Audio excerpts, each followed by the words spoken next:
2016లో వచ్చింది national award, state award వచ్చింది. నాది కురుక్షేత్రంలో, కురుక్షేత్ర పెయింటింగ్కు నామషేడ్ వచ్చింది.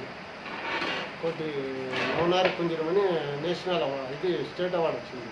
2 అవార్డులు వచ్చింది.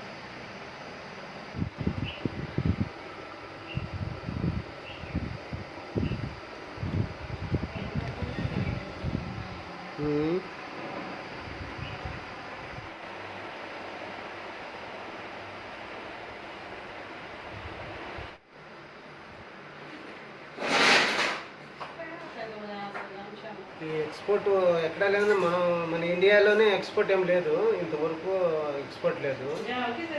మామూలుగా ఎగ్జిబిషన్లో పోతుంటాం ఎక్కువ, ఇక్కడ తయారు చేసుకోవడము. ఎగ్జిబిషన్లో జనవరి ఫిబ్రవరిలో మాకు సీజన్, ఆ సీజన్లో మొత్తం మన ఇండియా మొత్తం ఎగ్జిబిషన్లో పోతాం. ప్రోగ్రామ్ బాగా జరిగిందే 4 లక్షలు 5 లక్షలు అట్లా వస్తుంది. మేము కంటిన్యూ కాబట్టి మేము దీంట్లోనే ఇచ్చేసుకుంటాం. జీవనాధారం అయితే ఇదే. దీనివల్ల మాకు రాష్ట్రపతి అవార్డులు ఇట్లా అన్నీ వస్తూ ఉంటాయి.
వస్తా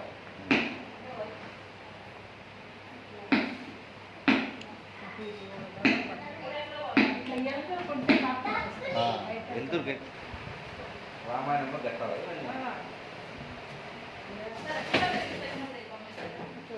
ఇవన్నీ పెద్ద ల్యాంపులు చిన్న ల్యాంపులు ఇవన్నీ సెట్ చేస్తారు కదా. మామూలు మేకలు చదివేలా చర్మం తడి బట్ట తీసుకొని క్లీన్ చేస్తే బాగా కనుస్తే అది పెన్నుతో మేము రాయం కదా, మొత్తం ఎదురు తగ్గే వస్తాయి. దీంట్లో మాత్రమే రాస్తాం సార్. రకరకాలు లా వర్క్ కానీ నైస్ వర్క్ కానీ మొత్తం దీంతోనే వేస్తాం. చాలా నైస్ వర్క్ ఉంటుంది. ఇక చూడు ఇక చూడు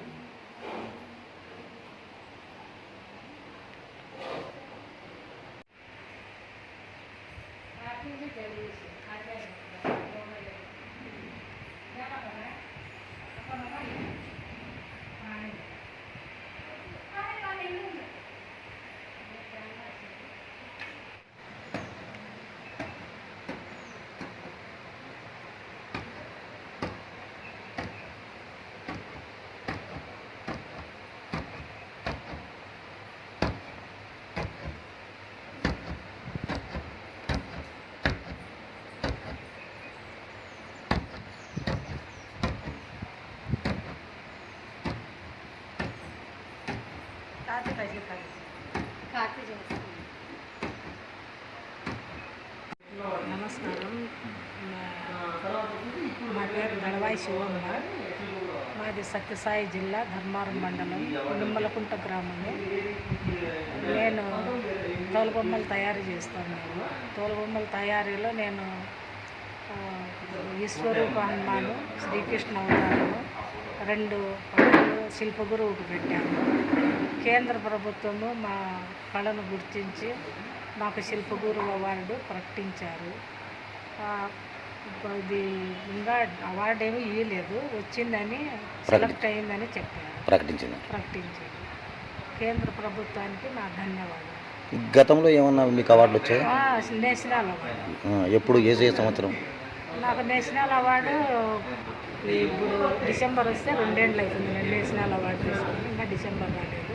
సంవత్సరము 10 నెలలు అయింది. ఇప్పుడు శిల్పగురువు అవార్డు. మేము 6 నెలలు కష్టపడ్డాము.